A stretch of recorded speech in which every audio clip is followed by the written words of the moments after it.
The air show at Nellis Air Force Base was in full swing when Commander Rick Brennan stood near the F-22 Raptor display, surrounded by a group of young pilots hanging on his every word. At 42, Brennan was considered one of the Navy's top aviators, cocky and skilled in equal measure. He loved an audience, and today he had a captive one as he detailed his latest carrier landing in rough seas. Behind him, an elderly man in his late 70s approached the rope barrier, his eyes fixed on the sleek fighter jet with an intensity that spoke of deep familiarity. Before we go any further, I want to know where you're watching this from right now. Drop your location in the comments below. Our community spans the entire globe, and I love seeing where these stories reach. What happens next will absolutely blow your mind. The old man wore a leather bomber jacket despite the desert heat, faded jeans, and aviator sunglasses that had seen better decades. His silver hair was military short, and he carried himself with a posture that years couldn't fully bend. Commander Brennan noticed him staring and smirked. "Hey, old-timer, you like what you see? This beauty's a fifth-generation fighter. Probably a bit different from the crop dusters of your era." The elderly man smiled slightly, but said nothing, which only encouraged Brennan. 27,000 pounds of thrust, super cruise capability, stealth technology. She's a bit more complicated than the planes you might remember. His audience of young pilots laughed, eating up their commander's performance. "I flew fighters," the old man said quietly, his voice carrying a gravelly quality that suggested he'd spent years shouting over engine noise. Brennan's grin widened. "Oh yeah? What did you fly, Pops?" "A Cessna." More laughter from the crowd. "Let me guess, you're going to tell me about how tough flying was back in your day, right? Before all this modern technology made it easy." The old man's jaw tightened slightly, but his voice remained calm. "I flew F-4 Phantoms in Vietnam, among other aircraft." F-4s. Brennan slapped his knee theatrically. "Those old buses. My grandfather flew those. Heavy, loud, leaked hydraulic fluid everywhere. You know what we call them now? Museum pieces." He gestured grandly at the Raptor.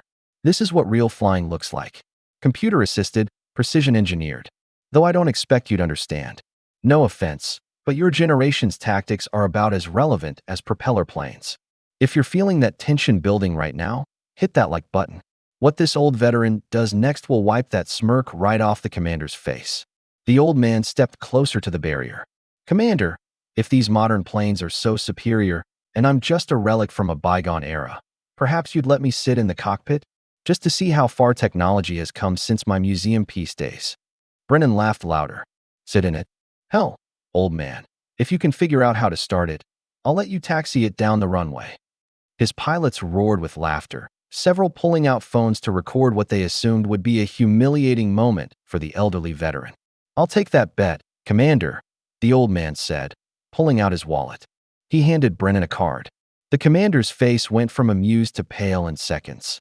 The card identified him as Brigadier General Robert Viper Malone, retired, former commander of the 1st Fighter Wing, with a list of credentials that included test pilot certification for 100 combat missions and instructor ratings on 17 different aircraft types, including the F-22 Raptor.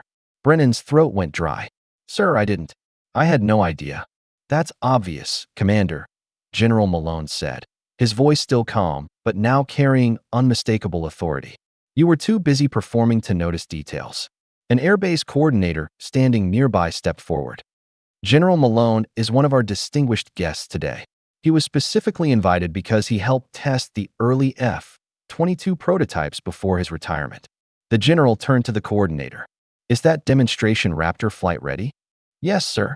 We have it prepared for the exhibition flight later." "Good." Malone looked directly at Brennan. "You offered to let me taxi it. I'm going to do better than that. I'm going to fly it. And Commander, you're going to sit in the back seat and watch how we museum pieces operate modern equipment." 20 minutes later, Brennan found himself strapped into the rear cockpit of the F-22, his earlier confidence completely evaporated. General Malone settled into the front seat with the ease of someone who'd done it 10,000 times. His hands moved across the controls with muscle memory that transcended age, flipping switches and checking instruments with practiced precision. "Tower, this is Raptor 07 requesting clearance for demonstration flight." Malone's voice was crisp and professional. "Raptor 07, you are cleared for takeoff." "Welcome back, General." Show them how it's done." The Raptor roared down the runway, and Brennan felt his stomach drop as Malone pulled back on the stick. The plane shot skyward at an angle that would make most pilots nervous. But Malone wasn't most pilots. He pushed the aircraft into a vertical climb, then rolled it inverted at the top, hanging there for a moment before dropping into a controlled dive that had the crowd below gasping. For the next 12 minutes, General Malone put the F-22 through maneuvers that pushed both the aircraft and Brennan to their limits. Split S-turns, barrel rolls, a Pugachev's Cobra that seemed to defy physics. Every movement was precise, calculated, and executed with the kind of mastery that only comes from decades of experience. The general's age meant nothing in that cockpit. If anything, his years of flying gave him an intuitive understanding of the aircraft that younger pilots were still developing. Brennan, who moments ago had been mocking this man, now felt humbled and slightly nauseous as Malone demonstrated exactly why he'd earned his call sign. The general flew like a viper, striking with precision and grace. The landing was textbook perfect, so smooth that the wheels barely chirped on the runway. As they taxied back to the display area, Malone's voice came through the intercom. "Commander, technology changes. Aircraft evolve.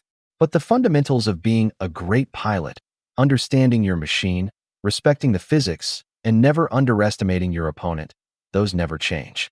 You'd do well to remember that." When they climbed out, a crowd had gathered, cheering wildly.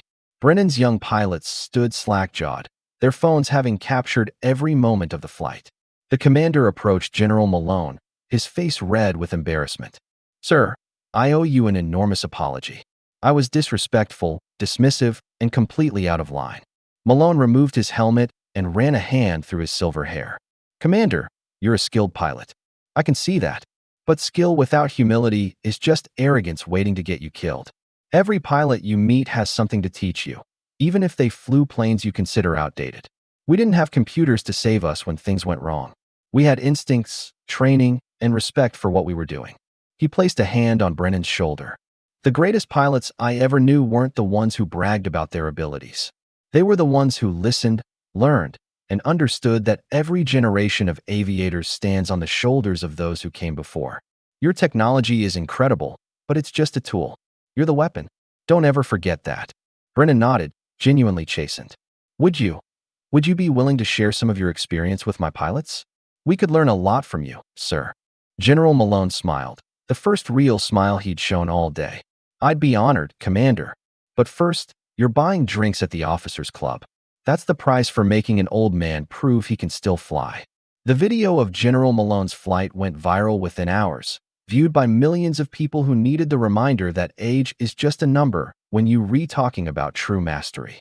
And Commander Brennan never again made assumptions about elderly veterans, becoming instead one of their most vocal advocates, always reminding his young pilots that the legends they read about in history books were still around, still sharp, and still capable of teaching them lessons they desperately needed to learn. This story reminds us that wisdom and skill transcend age, and that respect should be given before it's demanded. If this inspired you, if you believe in honoring those who paved the way and staying humble no matter how skilled you become, then subscribe to this channel.